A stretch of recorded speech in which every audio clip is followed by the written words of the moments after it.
नमस्कार विद्यार्थी मित्रांनो, मी तुमची सायन्स टीचर वैष्णवी आणि माझे यूट्यूब चॅनल म्हणजेच वैष्णवी सायन्समध्ये तुम्हा सगळ्यांचं स्वागत करते।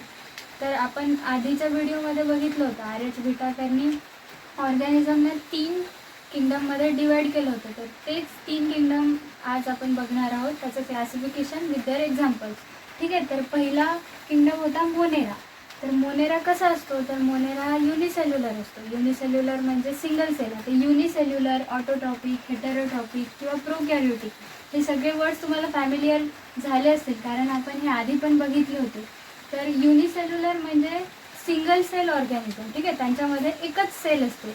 त्यानंतर ऑटोट्रॉपिक और हेटेरोट्रॉपिक, समटाईम ते ऑटोट्रॉपिक असतात किंवा समटाईम ते हेटेरोट्रॉपिक असतात। आता ऑटोट्रॉपिक म्हणजे असे ऑर्गॅनिझम जे स्वतःचं अन्न स्वतः बनवतात, आणि हेटेरोट्रॉपिक म्हणजे असे ऑर्गॅनिझम जे त्यांच्या स्वतःच्या अन्नासाठी दुसऱ्यांवर डिपेंड असतात, आणि ते प्रोकॅरियोटिक असतात। आता प्रोकॅरियोटिक म्हणजे काय, तर cell doesn't contain well develop nucleus, म्हणजे त्यांच्यात न्यूक्लियस नसतो। तर त्याची इथे मी छोटीशी डायग्राम काढलेली आहे एक्झाम्पलची, सॅल्मोनेला टायफी। तर असा असतो तो सॅल्मोनेला टायफी।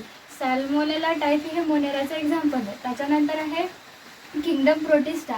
तर किंगडम प्रोटिस्टा कसा असतो, युनिसेल्युलर। युनिसेल्युलर म्हणजे सुद्धा सिंगल सेल ऑर्गॅनिझम, असे ऑर्गॅनिझम ज्यांच्यामध्ये सिंगल सेल प्रेझेंट असते।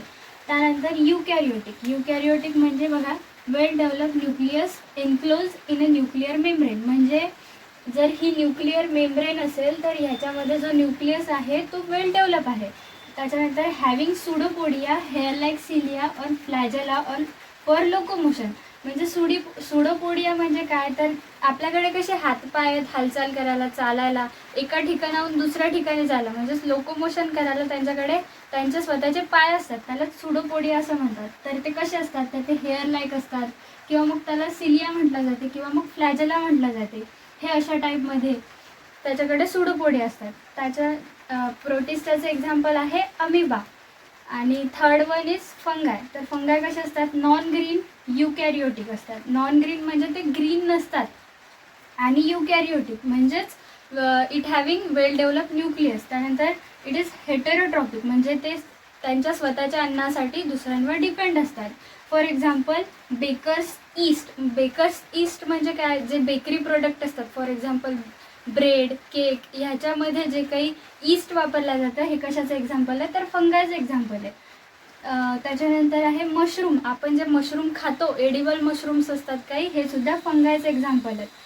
सॅप्रोफाइट्स म्हणजे सॅप्रोफाइटचा मिनिंग काय होतं, तर असे ऑर्गॅनिझम जे एखाद्या डेड ॲनिमल किंवा डेड ऑर्गॅनिझमवर फीड करतात, म्हणजे ते खातात त्यांच्यापासून, तर त्याला म्हणायचं saprophytes, feed on dead organism.